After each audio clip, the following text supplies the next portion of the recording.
Federalist No. 3, The Same Subject Continued, by John J. It is not a new observation that the people of any country, if, like the Americans, intelligent and well-informed, seldom adopt and steadily persevere for many years in an erroneous opinion respecting their interests. That consideration naturally tends to create great respect for their high opinion which the people of America have so long and uniformly entertained of the importance of their continuing firmly united under one federal government vested with sufficient powers for all general and national purposes. The more attentively I consider and investigate the reasons which appear to have given birth to this opinion, the more I have become convinced that they are cogent and conclusive. Among the many objects to which a wise and free people find it necessary to direct their attention, that of providing for their safety seems to be at first.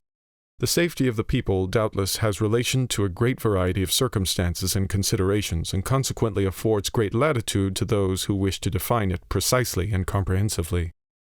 At present, I mean only to consider it as it respects security for the preservation of peace and tranquillity, as well as against dangers from foreign arms and influence, as from dangers of the like kind arising from domestic causes. As the former of these comes first in order, it is proper it should be first discussed. Let us therefore proceed to examine whether the people are not right in their opinion that a cordial union under an efficient national government affords them the best security that can be devised against hostilities from abroad.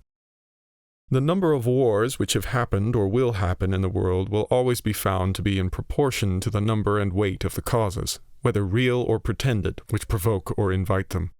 If this remark be just, it becomes useful to inquire whether so many just causes of war are likely to be given by united America as by disunited America. For if it should turn out that united America will probably give the fewest, then in it will follow that in this respect the Union tends most to preserve the people in a state of peace with other nations. The just causes for war for the most part arise either from violations of treaties or from direct violence. America has already formed treaties with no less than 6 foreign nations, and all of them, except Prussia, are maritime, and therefore able to annoy and injure us.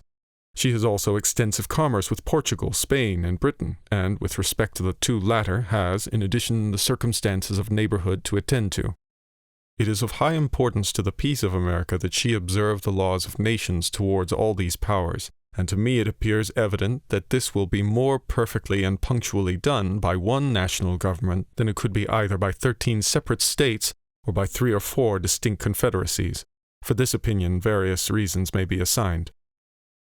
When once an efficient national government is established, the best men in the country will not only consent to serve, but also will generally be appointed to manage it. For, although town or country or other contracted influence may place men in state assemblies or senates or courts of justice or executive departments, yet more general and extensive reputation for talents and other qualifications will be necessary to recommend men to offices under the national government, especially as it will have the widest field for choice, and never experience that want of proper persons which is not uncommon in some of the states. Hence it will result that the administration, the political councils, and the judicial decisions of the national government will be more wise, systematical, and judicious than those of individual states, and consequently more satisfactory with respect to other nations, as well as more safe with respect to us. Under the national government, treaties and articles of treaties, as well as the laws of nations, will always be expounded in one sense and executed in the same manner, whereas adjudication on the same points and questions in 13 states, or in 3 or 4 confederacies, will not always accord or be consistent. And that as well from the variety of independent courts and judges appointed by different and independent governments, as from the local different laws and interests which may affect and influence them.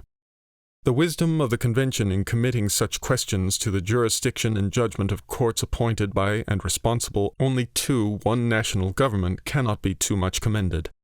The prospect of present loss or advantage may often tempt the governing party in 1 or 2 states to swerve from good faith and justice, but those temptations not reaching the other states, and consequently having little or no influence on the national government, the temptation will be fruitless, and good faith and justice be preserved. The case of the Treaty of Peace with Britain adds great weight to this reasoning. If even the governing party in a state should be disposed to resist such temptations, yet, as such temptations may, and commonly do, result from circumstances peculiar to the state, and may affect a great number of the inhabitants, the governing party may not always be able, if willing, to prevent the injustice meditated, or to punish the aggressors. But the national government, not being affected by those local circumstances, will neither be induced to commit the wrong themselves, nor want power or inclination to prevent or punish its commission by others. So far, therefore, as either designed or accidental violations of treaties and of the laws of nations afford just causes of war, they are less to be apprehended under one general government than under several lesser ones, and in that respect the former most favors the safety of the people. As to those just causes of war which proceed from direct and unlawful violence, it appears equally clear to me that one good national government affords vastly more security against dangers of that sort than can be derived from any other quarter. Such violences are more frequently occasioned by the passions and interests of a part than of the whole, of one or two states than of the Union. Not a single Indian war has yet been produced by aggressions of the present federal government, feeble as it is. But there are several instances of Indian hostilities having been provoked by the improper conduct of individual states, who, either unable or unwilling to restrain or punish offenses, have given occasion to the slaughter of many innocent inhabitants. The neighborhood of Spanish and British territories bordering on some states and not on others naturally confines the causes of quarrel more immediately to the borderers. The bordering states, if any, will be those who, under the impulse of sudden irritation and a quick sense of apparent interest or injury, will be most likely, by direct violence, to excite war with those nations, and nothing can so effectually obviate that danger as a national government, whose wisdom and prudence will not be diminished by the passions which actuate the parties immediately interested. But not only fewer just causes of war will be given by the national government, but it will also be more in their power to accommodate and settle them amicably. They will be more temperate and cool, and in that respect, as well as in others, will be more in capacity to act with circumspection than the offending state.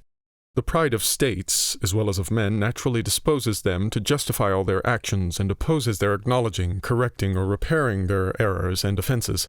The national government in such cases will not be affected by this pride, but will proceed with moderation and candor to consider and decide on the means most proper to extricate them from the difficulties which threaten them.